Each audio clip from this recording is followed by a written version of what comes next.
یہ فروری 1965 کی بات ہے۔ لاہور شاہی قلعہ کے اندر ایفرو ایشین مجلس مذاکرہ کے سرکاری مہمانوں کے اعزاز میں ایک ثقافتی شو کی تیاری جاری ہے۔ سٹیج مکمل تیار ہے۔ فلمی دنیا کے صفحے اول کے اداکار مدعو کیے جا چکے ہیں۔ میزبان ہیں مغربی پاکستان کے governor Nawab of Kala Bagh ملک امیر محمد خان۔ مہمان خصوصی ہیں ایران کے بادشاہ محمد رضا پہلوی۔ یہ ایک سرکاری تقریب ہے۔ شو کی انتظامیہ اداکارہ نیلو تک بھی پہنچتی ہے۔ انہیں شرکت اور رقص کی دعوت دی جاتی ہے۔ جواب آتا ہے وہ نہیں آئیں گے۔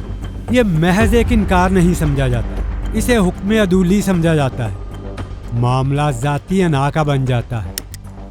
چند گھنٹوں کے اندر لاہور میں ایک اور خبر پھیلتی ہے۔ اداکارہ نے نیند کی گولیاں کھا لی ہیں۔ انہیں فوری طور پر ہاسپٹل منتقل کیا گیا ہے۔ حالت تشویشناک ہے۔ بعد میں شاعر حبیب جالب اس واقعے پر نظم لکھتے ہیں۔ کیونکہ ناواقف آداب شہنشاہی تھی، رقص زنجیر پہن کر بھی کیا جاتا ہے۔ یہ نظم بتاتی ہے کہ معاملہ صرف ایک شو کا نہیں تھا۔ فلم انڈسٹری میں بے چینی ہے۔ شہر میں ایک سوال گردش کر رہا ہے، دباؤ کہاں سے آیا؟ اور پھر ایک نام آہستہ آہستہ زبانوں پر آتا ہے۔ قلعہ گجر سنگھ کا ایک اثر رکھنے والا شخص، کوئی سرکاری عہدہ نہیں، مگر شہر کے کئی فیصلے اس کے ڈیرے سے ہوتے تھے۔ وہ نام جس کے بڑھتے اثر کو روکنے کے لیے حکومت کو 1959 کا گنڈا ایکٹ لگانا پڑا تھا۔ ایک پہلوان جسے بعض لوگ چھوٹا گورنر کہتے تھے، چودھری اسلم چیمہ عرف اچھا شکر والا، اور جسے بعض لوگ لاہور کا پہلا باقاعدہ انڈر ورلڈ ڈان کہتے ہیں۔ اب سوال یہ نہیں کہ نیلو نے انکار کیوں کیا، سوال یہ ہے کیا واقعی اس رات اسے کسی کو لے کر آنے کا حکم دیا گیا تھا؟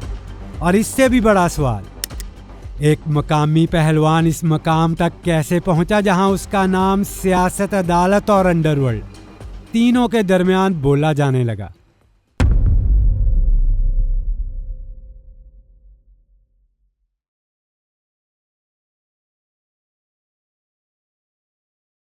نیلو کے واقعے کے بعد لاہور میں ایک بات واضح تھی۔ شہر میں دو طاقتیں موجود تھیں، ایک سرکاری، دوسری غیر سرکاری۔ اس دوسری طاقت کو سمجھنے کے لیے ہمیں پیچھے جانا ہوگا۔ چودھری اسلم چیمہ 1930 میں پیدا ہوا۔ والد کا نام چودھری شکردین۔ ابتدا میں برف کا کاروبار، ساتھ پہلوانی کا شوق، مضبوط جسم، سخت مزاج اور علاقے میں پہچان۔ لوگ اسے اچھا پہلوان کہتے تھے۔ بعد میں والد شکردین کے نام کی نسبت سے وہ اچھا شکر والا کہلایا۔ کیا میں پاکستان سے کچھ پہلے ایک مسجد اور مندر کے تنازع پر جھگڑا ہوا۔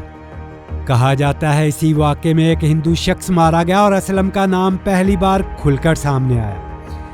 یہی وہ موقع تھا جب اس کی موجودگی محلے کی حد سے نکل کر شہر کی بات بن گئی۔ پھر 1947 آیا، ملک بن گیا، مگر نظام مضبوط نہیں تھا۔ پولیس محدود، عدالتیں سست، لوگوں کو فوری فیصلے چاہیے تھے۔ اسی خلا میں اچھا شکر والا نے اپنی جگہ بنائی۔ قلعہ گجر سنگھ اس کا مرکز بن گیا۔ کاروباری تنازع، زمین کا جھگڑا اور ذاتی دشمنی۔ لوگ تھانے سے پہلے ڈیرے کا رخ کرتے تھے۔ وہ سنتا تھا، فیصلہ دیتا تھا اور فیصلہ مانا جاتا تھا۔ یہ غیر رسمی نظام تھا لیکن مؤثر تھا۔ پھر طاقت کا اصل امتحان شروع ہوا۔ سادی پارک کے بڈھا گجر اور جگہ گجر کے خاندان سے تصادم بڑھا۔ یہ ذاتی نہیں تھا، یہ علاقے کی بالادستی کا مسئلہ تھا۔ 1954 میں ایک میلے کے دوران جھگڑا ہوا۔ جگہ کے بھائی مکھن گجر کا نام سامنے آیا۔ چند ہی عرصے بعد مکھن قتل کر دیا گیا۔ اس وقت جگہ کی عمر صرف 14 سال تھی۔ 8 دن بعد اس نے بدلہ لے لیا۔ وہ جیل چلا گیا۔ جیل میں اسے بتایا گیا کہ قتل کے پیچھے اصل محرک اچھا شکر والا تھا اور قاتل کو اس کام پر آمادہ کرنے میں اسی کا کردار تھا۔ یہاں سے دشمنی ذاتی ہو گئی۔ دوستو، اس دشمنی کی مکمل کہانی ہم اپنی جگہ گجر والی ویڈیو میں کور کر چکے ہیں۔ تفصیل کے لیے آپ وہ ویڈیو دیکھ سکتے ہیں۔ یہ وہ زمانہ تھا جب کہا جاتا تھا کہ اسے نواب آف کالا باغ کی سرپرستی حاصل تھی۔ حکومت کے خلاف مظاہرے ہوں یا شہر میں بدامنی، بعض حلقوں کے مطابق حالات قابو میں لانے کے لیے اسی کو استعمال کیا جاتا تھا۔ احمد عقیل روبی اپنی کتاب کھرے کھوٹے میں لکھتے ہیں کہ جب تک نواب آف کالا باغ گورنر رہے،